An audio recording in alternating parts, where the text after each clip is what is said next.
Hi, it's me, Daphne. Welcome back to my channel. In today's video, I'm going to be chatting with you about the books I'm the most excited about right now and hope to read in February.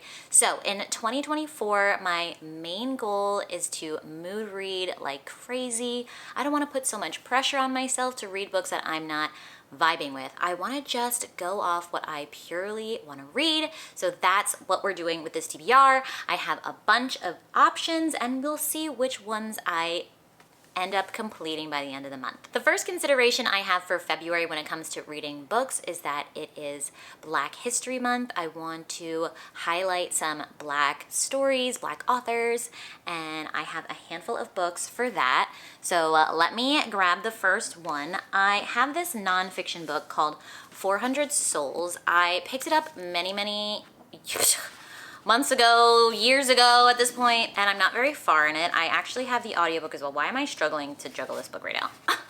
I really want to make more headway in it. I'm not going to finish it in February for sure, but I do want to make some really good progress. I have the audiobook and I really want to annotate it. I started doing that.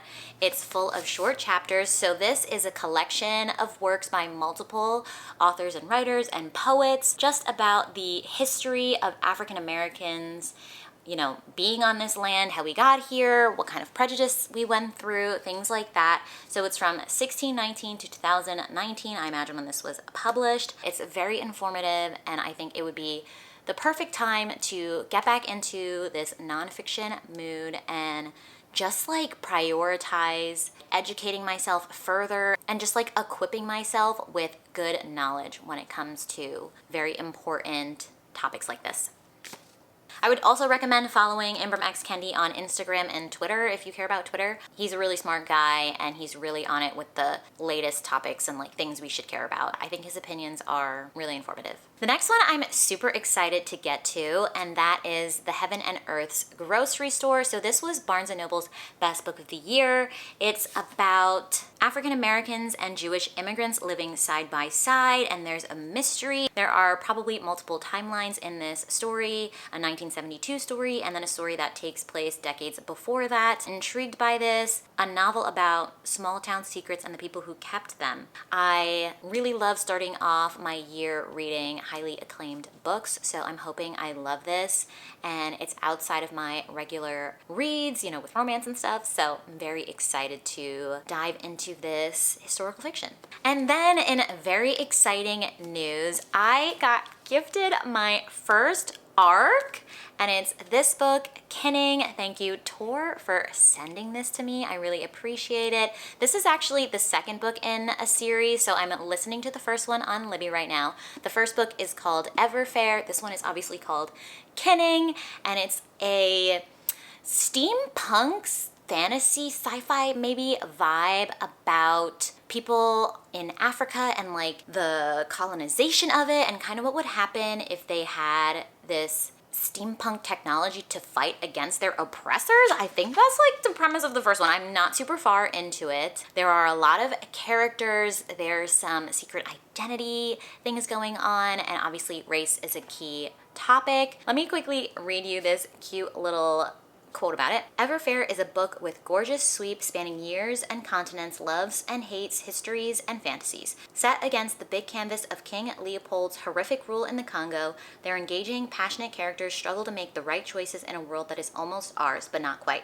Everfair is sometimes sad, often luminous, and always original, a wonderful achievement. This second book takes place obviously after the happenings in the first one. There's going to be war and battle and all this stuff, so intrigued. Hopefully I can continue on in this series, at least finish the first one in February. Switching gears, I have a couple Black romances that I'm gonna let myself choose between as the month goes on, but these are the ones that I'm drawn to the most right now. We'll see which one or multiple ones I end up picking in February. The first one I'm intrigued by is this one here, An Extraordinary Union. My mother actually gifted this to me a few months ago, so thank you, Mom. This is a historical romance around the Civil War. We have Elle. She was a former slave and now she is a spy for the Union Army. And our heroine is going back to the South to spy for the war. Then we have Malcolm. He's a detective for some secret service, and it's their romance. So they're both two undercover agents. I don't know if Malcolm's black. I think we could probably assume that he is, but I can't tell from the synopsis just on the back. It's not a very long book. It's only 250 pages, so I'm intrigued by this, and I'm very grateful for having it. Thank you, Mama, again. And then another historical one I have is Beverly Jenkins' Through the Storm, a historical romance. This is the first one in a series. I think the series is called like the Levesque, because that's the name of the family. So this book is a marriage of convenience story between Raymond and Sable, and it's also second chance, so they already knew each other, they had a romance, but for whatever reason, Sable had to betray Raymond, and he's been very hurt by it, but their lives have been brought back together. She was previously a slave, but she's managed to escape with the spirits of her royal African ancestors guiding her. I'm excited to read another Beverly Jenkins. I have books 2 and 3 also in this series up here, so maybe I'll read this in February.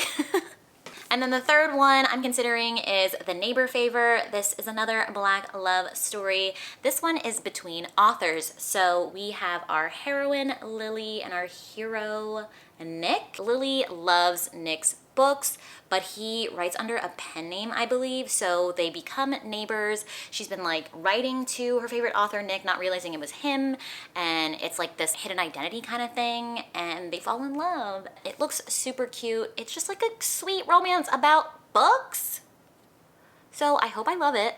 I've never read this author before, I don't think, but I know they have other books. So if I enjoy this one, maybe I'll continue on with her other books. And then a book that I'm definitely gonna be reading in February is this one, The Goose Girl. This is a kind of, it's like YA, maybe like a children's book. It's like a very approachable book for younger audiences. My neighbor Monica gifted this to me for Christmas, and because I'm mood reading, I was like, okay, I'm finally in the mood to like read this. I'm very excited because obviously my friend loves it and she wants me to enjoy it, and just like that added element I'm just like in the mood for right now. I'm just like, oh, I just want to read my friend's book. Not that she wrote this, but like the book she gave me. So I actually got the audiobook off Libby, and it's a full cast. I've read up to chapter 3, so I'm like 40 pages in, and it's really sweet. It's like a good fairy tale bedtime vibes story, so I'm just like listening and reading along, and I'm enjoying myself so far. So this is about a young princess. I think she's 16 now. It starts off with her being born. There are like 3 types of powers in this world. People that can do people speaking, which is like being very good with your words, kind of manipulative, like people will just listen to whatever you say and kind of go along with it. Then there's animal speaking, which our main character Ani has, so you can talk to some animals. She can't talk to all animals, but that skill is very looked down upon, and the queen hates that this princess is doing that. And then we have nature speaking, which is like listening to the trees, the wind, the flames, and that's like nobody can really do that anymore. They think it's like lost to the world. That's the premise of the story. She's just been like told by the queen that she's been promised to the prince of this other land for like, you know, obviously political reasons and all this stuff, so she's gonna go on this journey, I guess, to go to that other land. So that's where we are on chapters 1 and 2. And I'm intrigued to continue. I got a message on Instagram from a lovely person saying that they read this book and this series when they were growing up over and over again, so it just has that charm and vibe to it. So I hope I enjoy it as well. Now we go into the plans, okay? Now we go into more of the books that I'm more like, damn, I should actually make sure I read these in February books. So I was supposed to read Zodiac Academy 1 in January. I read 0.5 in January, but I didn't get to the first book yet. I've read it already, so I didn't feel that upset about it. I know it's really long, but I would like to read it anyway to get a refresh. So that's rolling over into February, reading Zodiac Academy 1, The Awakening, and then according to the schedule for the giant buddy read I'm doing with some friends, we are also supposed to read Zodiac Academy 1.5, The Awakening as Told by the Boys. So intrigued by that also. I definitely want to read 1 before I read 1.5 because I think being able to compare the perspectives back to back would be really interesting, though maybe really repetitive. It's like, do I want to repeat everything 3 times? I don't know. We'll see how it goes. I'll let you know if I would recommend doing that. Those are the 2 books that are big, chunky books that I really need to read. Like, I don't need to read it. I really want to read them, but like, I need to read them if I want to stay on pace with everybody else. And then we have my friend Sam and Eliza. They're doing this Red Rising read-along thing. I will link Sam's channel down below because she's put an announcement on her channel. Eliza, I'll link her Instagram. She's way more active on Instagram. They're both fantastic human beings. So I'm reading Red Rising in February. I think it was technically for January. I don't know when they're doing their live show or anything. Definitely keep up with their media stuff to get more details. I just like DM them on Instagram. I'm like, when are you guys reading Red Rising? And I think Sam like started today. I'm gonna start that in February, and yeah, I'm very excited to read that with them, do a bit of a book club / buddy read vibe with it, and hopefully I like it, okay? I'll be honest with you, I tried picking it up maybe 4 years ago. I was like, what is this? Is this YA? And I like put it down. I was like, I thought it was gonna be something else. I don't know. I just wasn't in the mood for it 4 years ago, but because my friends love it, I really want to give it another try. So I bought it at a discount on my Kindle, and I'm excited to try again. What I know about that book is that there are like classes, the reds, the golds, whatever, and our main character has been like working on Mars, thinking that the Earth was like destroyed or something and that they needed to do this, but really there's like this upper class that has been living, you know, affluently for a long time, taking advantage of these other groups, you know, the group that he's in. He's trying to start a rebellion or something. I think that is the premise of the story. It's very sci-fi. Obviously he's on Mars. I think he's on Mars. I could have totally made that up, but I'm pretty sure. It gives like Hunger Games vibes for me, but with like a boy. So we'll see how it goes. And then the next book club book that I'm really excited about is from Ava and Tiff's new book club called Beam Me Up. Their channels are Ava's Romance Books and Tiff Talks Pages. They just started a new alien romance book club, and their first pick is the Aliens Prize. I'm excited to give this a try. I really want to be able to participate in their live show and support these 2 lovely ladies. And yeah, I mean, I've been reading a lot more alien romance because Ava is always like preaching their praises as like a genre, and I'm like, okay, let me eat up all the alien romances. So hopefully this is another fun one. What is there to lose? Like, I'm just here for a good time and to hang out with the bookish friends. Definitely want to read that in February in time for their live show, and hopefully their live show like fits into my schedule.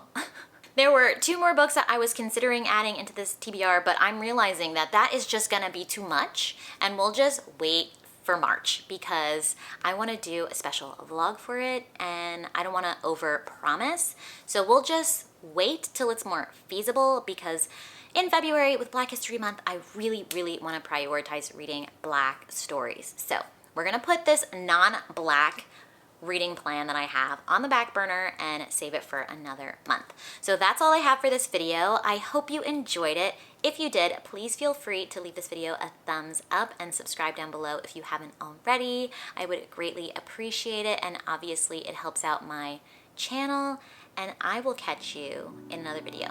Bye!